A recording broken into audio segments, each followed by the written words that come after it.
Ayan, nagkakagulo nga po dito sa aking comment section, dahil nga, most awaited birthday celebration, ni Carla. Marami nga pong pasabog, ang magaganap. Napaka-exciting, marami ang nag-aabang.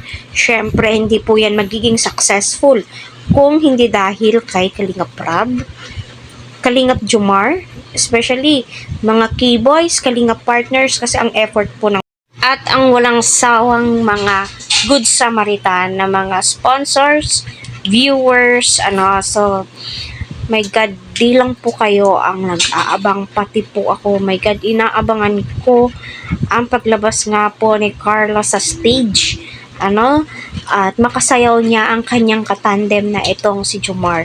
Alam naman po natin lahat na napaka-supportive ni Jomar at gagawin niya lahat-lahat para maging successful ang birthday celebration ni Carla.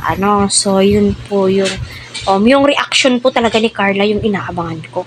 Kung may nakaka-excite ba sa birthday ni Carla? Yes, nakaka-excite po talaga sa photoshoot pa lamang po. Grabe na. Grabe na po yung hatak ng views sa live ni Kalingap Rab. My God, napakaganda ni Carla.